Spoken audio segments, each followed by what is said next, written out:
Welcome to the Zono Sports Show, where you know Zonos. Now, today, we got a few things to talk about, and I think you all know what. Wanna be a baller. NBA basketball. Where art thou, NBA? Where art thou, NBA? I look at a few things that we have going on this NBA season. I had to do a preview show. I had to do this for you all. With the NBA starting tonight, of course, we got to chop it up a little. Free agency splashes all over the league, all offseason. You had KD to Golden State, Dwayne Wade to the Bulls, Dwight Howard back to his hometown to play for the Atlanta Hawks. However, there were a few free agent pieces that were added that I think will make a big splash on their teams this year in this league. Who added pieces to their puzzle to figure out a championship? If you ask me, I'd say San Antonio, who added Paul Gasol to complement LaMarcus Aldridge there. And San Antonio, he's someone who can really help them out in the post, give them somebody else to go to, give LaMarcus Aldridge breaks. If he gets in foul trouble early, Paul Gasol, he's a veteran that's been in the league, won championships with Kobe, played in Chicago last year. He's someone who can come right in and fill that void and scoring from a big man position like LaMarcus Aldridge can from the 5 spot. Also, in Orlando, adding Serge Ibaka and adding Bismack Biyombo for those rebounds. You've got Serge, who's more skilled offensively, but can contribute defensively as well. He was a double-double machine a few years ago with all the blocks and rebounds. Also even found a shot, learned how to shoot from the perimeter as his career has progressed. Bismack Biyombo became a hot commodity last year in the playoffs when he was doing so much work for Toronto in the paint when Valanciunas got hurt. He's a guy who will come in and solidify the 5 spot from a rebounding perspective that the Magic just haven't had. They've had the high flyers, the Aaron Gordons, the Victor Oladipos, but they haven't quite had a guy who could get those consistent rebounds. Tobias Harris, great, but they needed somebody like Biyombo who could come in and really do what they need to do from a board's perspective. And if you ask me, it sounds like magic, pure magic, with Serge Ibaka and Bismack Biyombo bringing those guys in. In New York, obviously, they sprinkled into the mix Derrick Rose and Joakim Noah from Chicago. I really like this Knicks team. I think they have the potential to be pretty good. They have Porzingis there in the middle, who showed last year after he was booed being drafted by Knicks fans. He was booed. I can remember watching the draft, and every fan in there, boo, the Knicks. Phil Jackson knew what he was doing by bringing in Porzingis, okay? He's a guy who will score but play nasty defense. Porzingis, he's a glue guy for that particular team there in the middle. You bring in Joakim Noah, who's great at passing, gets all the assists. In Chicago, when D Rose used to get hurt a lot, he was the guy who was talked about for MVP because of how much he carried Chicago in those times of Derrick Rose's absence. So I really look for New York to be decent this year. Takes a little bit of pressure off Melo to just be a star and shoot 40 shots a game, even though he'll probably still shoot 30. Melo is a guy who's getting older and needs help like this. So great job to Phil Jackson for going out and getting talent at the caliber of Derrick Rose and Joakim Noah. Now, will we get pre-knee Derrick Rose, or will we get post-knee Derrick Rose? Because post-knee Derrick Rose, he's a timid guy who doesn't really attack the basket, who settles for a lot of outside jumpers. We want the Rose who drive to the basket, maybe not dunking on everybody, but gets to the basket frequently and makes plays, gets to the free throw line. We want that Derrick Rose, okay? So if he can be somewhat half of what he was at his MVP level in Chicago, I think Derrick Rose, he'll be something that we'll talk about all year. MVP watch for me. Now, I'd say Russell Westbrook. And if you've seen the color purple, all his life he had to fight. Russell Westbrook, he's the guy who I think has the most potential to potentially win the MVP of the NBA just because he's got more offensive freedom now with KD leaving and going to Golden State. Russell Westbrook's always been a guy with attitude, with an edge. He's been the guy who is very demonstrative in many of his dunks. You see his highlights, you hear him scream on ESPN, on SportsCenter. Russell Westbrook is someone who the offense flows through him now. Now he can just look to get the ball to maybe Andre Robertson or also Enes Kanter or their big guy Steven Adams, Russell Westbrook doesn't have to worry about deferring to KD, trying to figure out who's going to take the last shot. I think we'll see a whole another level of Russell Westbrook. Now, that's crazy to say considering how hard he plays. I think he's the hardest playing player in the NBA. But playing in that point guard spot full time where he's going to have as much of the offense run through him as far as scoring and rebounding goes and assists, that gives him the best option to potentially win the MVP. Let's not forget he had a stretch a few years ago where he had about, I want to say, 2 or 3 triple doubles in the span of a week. So Russell Westbrook has the potential to really make a grand impact, and I think he'll have that opportunity this year with no Kevin Durant there in OKC.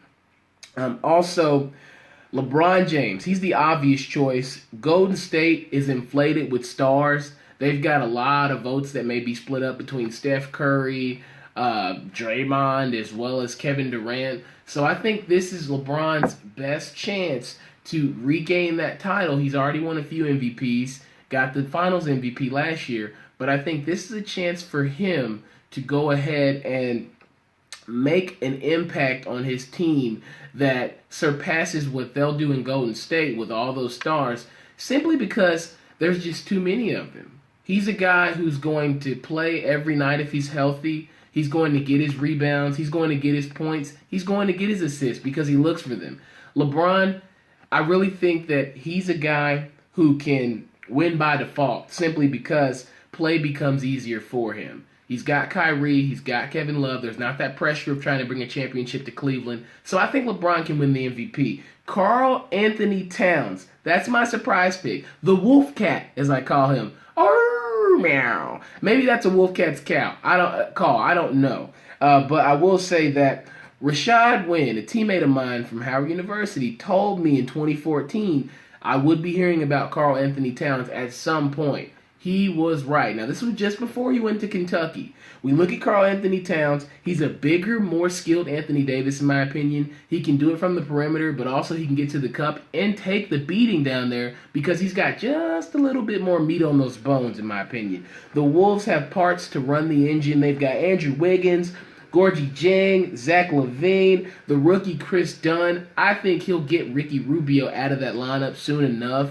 He was clearly, hands down, the best point guard in college last year at Providence. So I really look forward to Chris Dunn doing what he does as a rookie from the point guard spot. Rookie Zoe wants to know about Thon Maker for the Milwaukee Bucks. Now, this is a 7'3" Australian center, and he's got more skills than Halloween candy. He's a guy who can dribble the ball, he can score, rebound, play defense. He's tall. I think his natural position in the NBA will be the 5. He'll have to go down in the paint, put on a little bit more muscle. But NBA GMs really like this guy. I like him. I think he's a steal for the Milwaukee Bucks. He was kind of a mystery coming into the draft as far as what he had done and how credible it was considering his competition.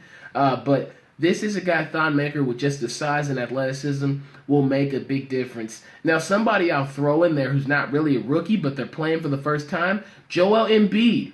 He's another guy who's a 7-footer who's shown me in the preseason that he can move around. He's not some slew-footed guy that we saw at Kansas scooting around in the paint blocking shots. He's a guy who can actually put the ball on the floor and step out and have a long-range game. So Joel Embiid for the 76ers, not a rookie, but kind of is because this will be his first time regular season NBA action. So we'll see what Joel Embiid does. Also, Buddy Hield from the Pelicans, 6'5", 212 pounds. He was considered the best shooter coming out of the draft. However, they say he's a little small for a shooting guard to play that 2 spot. I don't think he's that small. I think Buddy Hield, because of the way he can shoot from deep, will have a long tenured NBA career. It helps out Anthony Davis to have a guy like that to take some of the pressure off of him and everybody watching what Anthony Davis does and doubling him up. If Buddy Hield can come in and play hard and make a difference right away, I think we'll see the Pelicans get past that first round maybe play a second round playoff matchup against the Warriors potentially if they don't have to play first round. Also, my last rookie that I think is just the genius pick if you play fantasy NBA basketball like me, Denzel Valentine. He's a positionless passer.